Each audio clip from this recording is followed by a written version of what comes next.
스테이블 코인의 시장 규모는 330조 원입니다. 요즘에 한국형 스테이블 코인 얘기도 좀 많이 나오는데 사실 미국에서의 지니어스 액트랑 이 스테이블 코인 시장을 먼저 이해를 좀 해야 됩니다. 일단 이 스테이블 코인 시장을 미국에서 지금 어떤 식으로 밀어붙이고 있느냐면 이게 없던 것을 새로 만들자가 아닙니다. 원래 기존에도 USDT와 USDC와 같은 스테이블 코인들은 존재했습니다. 그래서 바이낸스나 뭐 코인원 같은 거래소를 가면요, 이 USDT나 USDC와 같은 스테이블 코인을 내가 살 수가 있고 보유할 수가 있고 이걸 담보로 해서 이자를 받을 수 있고 뭐 다양한 활동을 할 수 있습니다. 근데 지금 미국에서 진행하고자 하는 게 뭐냐면 지니어스 액트의 핵심은요, 제도권 안으로 들이는 겁니다.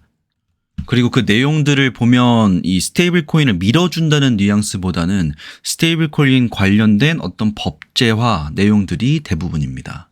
발행 주체를 제한하자는 내용이 있는데 이게 뭐냐면 지금 달러와 연계되어 있는 스테이블 코인이 대표적인 게 테더랑 USDC가 있어요. 그래서 USDT랑 USDC가 1, 2위를 다투고 있고 그 중에서 테더 USDT가 210조 원의 시가총액이고요. 시장 점유율 60%입니다. 그리고 USDC가 후발주자인데 82조 원 규모입니다. 얘네가 좀 뜨고 있는 이유는 상대적으로 USDT보다 USDC가 규제 준수를 조금 더 강조한다. 그래서 기관 투자자들이 조금 더 선호한다. 신뢰를 갖고 있다. 이런 장점들이 있습니다.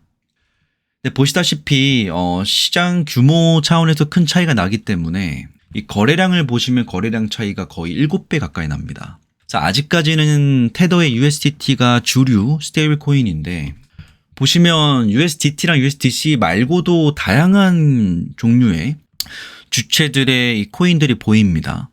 근데 이번 지니어스 액트에서는 발행 주체에 대한 제한을 하자 이겁니다. 그러니까 우후죽순 여기저기서 스테이블 코인 만들지 말고 정부에서 인정할 수 있고 신뢰할 수 있는 은행과 기관에서 직접 만들자라는 거고 거기서만 발행하자 이겁니다. 그리고 거기에서의 관리 감독을 충분히 받아내자라는 겁니다. 두 번째가 준비금 의무화예요. 이게 뭐냐면 예를 들어서 제가 요 테더를 $1,000치를 산다라고 가정을 해봅시다. 그러면 이 테더를 사기 위해서 제가 $1,000를 넣으면 이 발행사에서는 이 $1,000를 가지고 국채에 투자를 합니다. 뭐 이런 식으로 종류를 다양하게 해서 투자를 하는데 만약에 저는 $1,000를 여기다가 맡겨놓고 투자를 한 건데 얘네가 국채나 이런 안전자산에 투자하지 않고 막 어디 굉장히 고위험의 뭐 회사채에 투자한다던가 막 이런 일을 했을 때 내 원금이 보장되지 않을 가능성이 있잖아요. 그래서 이 지니어스 액트에서 하는 거는 1:1 준비금 의무화를 시킵니다. 그래서 고객이 넣은 그 돈 예치금, 준비금 등을 1:1 비율로 미국 달러나 단기 국채 등 고품질의 유동자산을 준비금으로 보유하도록 의무화하는 겁니다. 자, 근데 여기서 사실 알아야 될 게 만약에 이게 요 달러나 국채나 뭐 고품질의 유동자산을 위주로 간다면 그만큼 안정적이기 때문에 기대 수익률이 낮습니다. 그럼 그만큼 이 테더를 보유하는 것에 따른 이자 수익이나 보상 비율은 낮아질 수 있는데 훨씬 더 안정적으로 제도권화가 될 수 있다는 게 이번 내용의 핵심입니다. 그 투명성 강화 내용인데 요게 조금 더 앞서 있는 거는 USDT보다는 USDC예요. 그리고 연방 차원과 주 정부 차원에서 이중 규제를 진행한다라는 게 요 지니어스 액트의 좀 큰 틀인데 그렇다면 미국에서는 왜 이렇게 스테이블 코인을 제도권에 들이려고 할까? 법제화를 통해서 왜 이거를 관리 감독하려고 할까를 그림을 좀 생각해 보셔야 되는데 좀 식상한 내용일 수 있지만 좀 정리를 해보면 미국은 지금 돈이 없습니다. 그 이자만 해도 굉장히 부담스러운 상황인데 또 돈은 써야 돼요. 새로운 정권이 들어왔으니까 돈을 써야 되는데 돈이 없는 상황이고 부채도 갚아야 되고 이자도 상당한 상황입니다. 근데 트럼프가 공약으로 내뱉었던 게 감세안이었어요. 정확히는 새로운 감세안을 추가하자가 아니었고 2016년, 2017년도부터 시작이 되었었던 TCJA 일자리법의 연장선이 결국 끝나는 게 2025년도 말이었습니다. 그러니까 이번에 OBBB 법안을 통과시키지 않으면 이게 만료됨에 따라서 민간과 법인에서 체감하게 될 세금 압박은 높아지는 거죠. 그래서 OBB 법안을 통과시킴으로써 이 연장을 시켜준 겁니다. 근데 문제는 트럼프가 이제 정권 시작했을 때 가장 먼저 했던 게 나는 여기에 투자해주겠다 뭐 이런 내용 없었죠. 대부분 다 허리띠를 졸라매는 내용이었습니다. 우리는 뭐 연방 지출을 줄일 것이다, 불필요한 지출을 줄일 것이다 라고 해서 도지 부서를 뭐 만들질 않나. 기존의 바이든 정권 때 약속이 되어 있었던 각종 보조금 혜택들에 대해서 기간을 짧게 만들거나 아니면 그 규모를 줄이거나 이런 보조금 폐지 정책을 내세우지 않나 뭐 이런 것들을 했었죠. 그러니까 내부적으로 감세를 진행하기 위해서 우방국들과 타 국가들에게 지원이 나갔었던 금액들을 줄인 겁니다. 근데 그렇다면 이걸 메꾸기 위해서 결국 감세라는 거는 연방 정부 입장에선 새 수입을 줄이는 거잖아요. 그러면 어딘가에서 이걸 메꿔야 됩니다. 더 가져야 된다라는 거죠. 근데 그 방법으로 관세를 하자니 제한이 있는 겁니다. 관세를 올리면 올릴수록 미국 내에서 소비자들이 체감하게 될 물가 지수는 올라갈 수밖에 없습니다. 그럼 CPI가 올라가게 되고 인플레 안 잡혔다는 신호 뜨게 되면서 금리 인하는 무마될 수가 있는 거죠. 안 될 가능성이 높아지는 거죠. 명분이 사라지는 겁니다. 방법이 없는 거예요. 지금 당장 뭐 현실적으로 부채를 다 삭감할 수 있는 어떤 방법도 없는 거고 이자를 다 갚을 수 있는 상황도 아닌 거고 그렇다고 해가지고 이 부채 한도를 뭐 더 늘려달라고 재무부에 강력하게 요청할 수 있을 만한 명분도 없는 거고 그러니까 계속 지금 달리는 말인 겁니다. 멈출 수가 없는 거예요. 그래서 미국은 지금 돈을 더 찍어내야 되는 상황에 밀려 들어온 겁니다. 여기서는 큰 선택권이 저는 없다라고 생각을 해요. 돈을 더 찍어내야 되는데 돈을 더 찍어낼 때 하는 방법이 국채를 파는 거죠. 국채를 발행해서 판매를 하는 겁니다.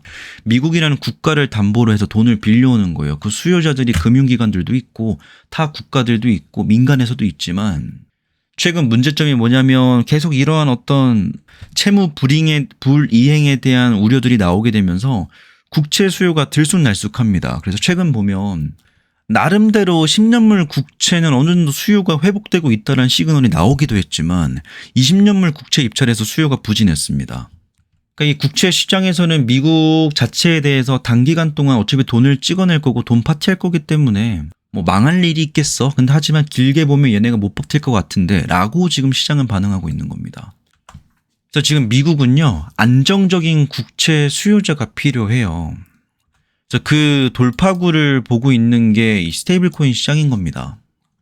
왜냐하면 아까 설명드렸다시피 스테이블 코인을 누군가가 사주게 되면 그 준비금을 가지고 국채를 사주거든요. 그럼 결국에 스테이블 코인 시장이 커지면 커질수록 잠재적인 국채 수요자의 범위랑 그 규모가 커진다라는 거예요. 즉 스테이블 코인 시장의 규모가 커진다라는 거는 국채 수요자의 규모도 커진다라고 볼 수 있는 겁니다. 하여튼 지금 미국이 이런 식으로 과한 부채들과 이자에 허덕이게 된 그 시작점을 보면 이전에는 60%에서 30%대 왔다 갔다 했어요. GDP 대비해서 부채가 얼마나 되냐를 본 건데 이게 급격하게 증가하기 시작한 게 2008년도입니다. 이때가 뭐였냐? 리먼 브라더스. 금융위기 사태 이후로 증가를 했던 거죠. 코로나 때 증가를 했고 이걸 보면 알 수 있는 게 이런 금융위기가 왔을 때 미국이 이걸 해결한 방법은 결국 유동성을 풀어서 덮었던 겁니다. 이 근본적인 문제가 해결되지 않아서 아직까지도 계속 이 추이를 이어갈 수밖에 없는 겁니다.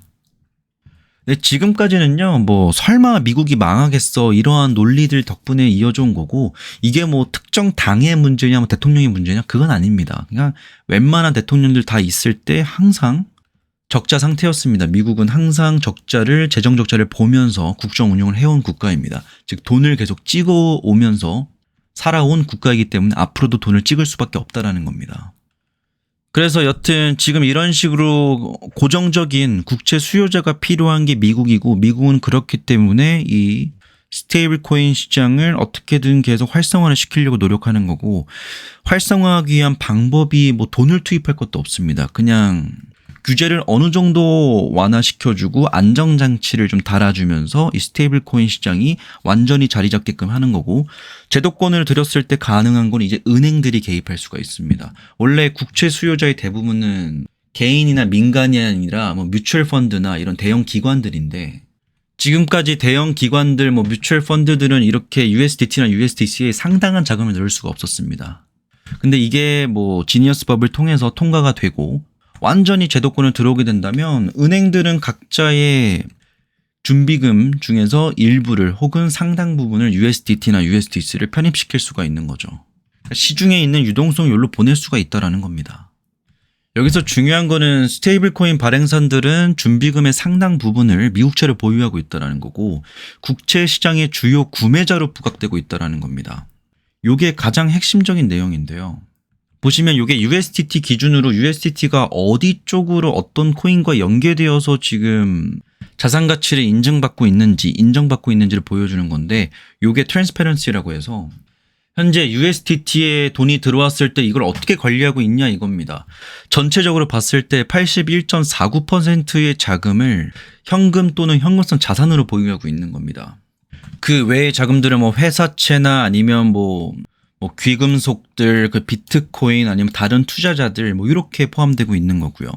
여기서 발생할 수 있는 이자 수익이나 이런 수익들을 통해서 USDT 홀더들한테, 스테이킹한 사람들한테 이자 수익을 돌려주는 거죠. 참고로 저는 USDT랑 USDC 둘 다 바이낸스에서 스테이킹을 해놓은 상태입니다. 물론 정확히는 스테이킹이 아니고 earn이라고 있습니다. 이자 수익 받는 게 있는데, 이 중에서 82.49% 중에서 81%가량 차지하는 게 미국 국채입니다. 그럼 이렇게 생각하면 되겠죠. 뭐 이게 법제화 되어가지고 은행이나 뮤추얼 펀드 등에서 USDT를 많이 사주게 되면 여기 안에 돈이 더 쌓이게 되는 거고요. 이 돈에서 80%에 80%니까 전체 중에 못해도 6에서 70%의 테더에 들어간 자금들은 미국 국채 수요자로 들어간다는 겁니다. 그러면 미국이 돈을 찍어냈을 때, 국채를 발행해서 우리 돈 좀 줍쇼라고 했을 때 고정적으로 수요할 수 있는 대상들이 여기에 쌓이게 된다는 거죠. 그 다음에 USDC인데요. USDC랑 USDT의 가장 큰 차이점은 뒤에서 설명드리겠지만 정보 공개를 조금 더 많이 하고 있습니다. 딜로이트를 통해서도 이렇게 공개를 하고 있고, 자체적으로도 우리는 이런 식으로 준비 예수금을 가져가고 있다는 것을 매달마다 보여주고 있습니다. 현재 자금을 순환을 어떻게 하고 있고 어떻게 예금을 넣고 있는지를 보여주고 있고, 이들 또한 대부분의 자금을 국채와 연동해서 준비 자금들을 운영하고 있습니다. 그리고 실제로 이걸 해보신 분들은 아실 텐데요. USDC보다 USDT가 조금은 더 이자율을 쳐줍니다. 그럴 수밖에 없는 게 얘네가 이 조합을 더 많이 섞어놨어요. 그러니까 조금은 더 위험 자산들을 섞어놨다 이 말입니다. 그래서 USDC의 가장 큰 장점은 이런 식으로 정보 공개가 투명하다라는 거. 그래서 기관에서 조금 더 선호하는 게 USDT보다 USDC라는 점에서 요즘에 USDC가 좀 부각되고 있는데, 이 USDC를 발행하는 회사가 서클 인터넷 그룹입니다. 그리고 코인베이스랑 이걸 같이 한 건데, 지금 수익 구조가 어떻게 되냐면요. 코인베이스에서 발생한 수익금에 대해서는 서클 인터넷 그룹이 반반 가져가는 거고요. 나머지 거래소에서 발생한 그런 이자 수익이나 그런 이득들에 대해서는 코인베이스가 인식하고 있는 겁니다. 아니죠. 코인베이스 플랫폼에 예치된 USDC에서 발생하는 이자 수익은 코인베이스가 100% 가져가고, 서클 자체 플랫폼에 예치된 거는 서클이 100% 가져가고, 이 이외의 거래소에서 발생하는 예치된 수수료에 대해서는 반반 가져갑니다. 그래서 USDC의 이 스테이블 코인 시장에서의 점유율이 높아질 것 같다, 지배력이 높아질 것 같다 싶으면 서클 인터넷 그룹 또는 뭐 코인베이스를 접근해 볼 수 있는 거고, 나는 조금 더 정확히 USDC를 타겟팅해서 접근해 보고 싶다라고 한다면 서클 접근할 수 있는 겁니다. 저는 상장 초반에 접근을 했다가 물량들을 털고 지금 재 매수 과정에 있고요. 뭐 밸류에이션을 정확하게 해보는 건 좀 한계가 있습니다. 정황상 봤을 때 미국이 지금 이 스테이블 코인 시장을 띄우려는 거는, 제가 편히 생각했을 때는 돈을 찍어내고 그 돈을 찍어낸 흔적들을 없애는 소각로를 이 스테이블 코인 시장으로 여기고 있는 것이 아닌가, 이런 생각도 들고요. 또 USDT 같은 경우에는 얘네 발행사를 살 수가 없는 게 비상장이에요. 근데 간접적으로 투자하는 방법은 뭐 코인베이스나 아니면 채굴업체 마라톤 홀딩스나 라이어트, 스트래티지 이런 데 투자하는 방법이 있는데, USDT에 정확하게 투자하는 방법은 아닙니다. 간접적으로 투자하는 방법이고, 이렇게 저는 두 개만 보고 있습니다. 얘네 둘 말고 뭐 다양한 다른 스테이블 코인을 보시는 분들도 분명히 계실 텐데, 저는 장기적으로 봤을 땐 결국에는 이 둘이 살아남을 가능성이 높다라고 보고, 지금 한국형 스테이블 코인 얘기가 나오고 있잖아요. 근데 저는 그게 글쎄요, 아직 증시에서 발생되고 있는 각종 문제점들에 대한 해결들이 완전히 되지 않은 상태에서 한국형 스테이블 코인 시장을 너무 급하게 여는 것 자체는 좀 무리가 있을 것 같다 라고 생각을 해서, 좀 큰 틀에서 미국에 있는 스테이블 코인 시장과 왜 이 스테이블 코인 시장을 지니어스 액트를 통해서 밀어주고 있는지, 이게 어떤 포지션을 가져가게 되는 건지를 좀 설명드려 봤습니다. 오늘 영상은 여기까지입니다.